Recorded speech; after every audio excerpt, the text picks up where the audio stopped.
Some called it a massacre, others an attack, a raid. Though the exact number is still not known, at least 100 people were killed when government forces launched the attack on the Omusinga, Rwenzururu's palace on the afternoon of 27th November. The government forces were reacting to attacks by civilians on security establishments. One of those attacks was on Maliba Police Post, located 17 kilometers from Kasese town. Here, 3 police officers had been hacked to death after the civilians' demand for guns was denied. Those who witnessed the happening said military and police officers started deploying the night before. The operation on Buhikila Palace was commanded by then UPDF commander for the 2nd Division, Peter Elwelu. As bullets flew, a number of royal guards were felled and more than 200 were arrested. Among those who survived and were taken into custody was the Omusinga Charles Wesley Mumbere. After being locked up for about 2 weeks, the royal guards and their king were charged with several offences, including treason, terrorism, murder and malicious damage to property. The case was heard in Jinja district, more than 500 kilometers away from where they say to have committed the crimes. They were remanded to prison. The Omusinga was granted bail in January 2017.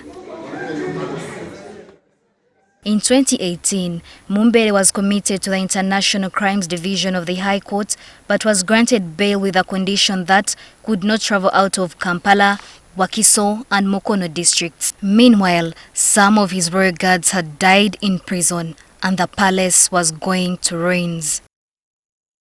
Even when his mother Queen Bira Christine Mukirania died in June 2019, he did not return to his kingdom in Kasese to bury her. This is in spite of permission but with conditions that the High Court had set after he appealed to have his bail conditions reviewed. The court allowed him to travel for the burial and funeral rites but ordered that he should not engage in any meetings with his subjects on matters unrelated to the event.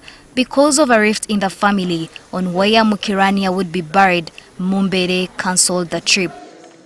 In April, Mumbere had appointed a committee to negotiate for peace with government. In a surprising turn of events, in June, the Director of Public Prosecutions announced that the charges against the Omusinga and 217 royal guards had been dropped. The state said it had lost interest in the case.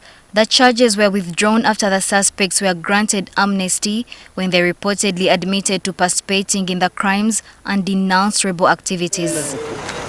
The kingdom then went into overdrive to prepare Mumbere's homecoming on 4th October. Funds were mobilized, traditional dancers practiced their moves.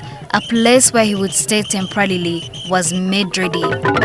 Today, the Omusinga has returned to Kasese, probably putting a close to a 7-year-old chapter the kingdom would rather forget.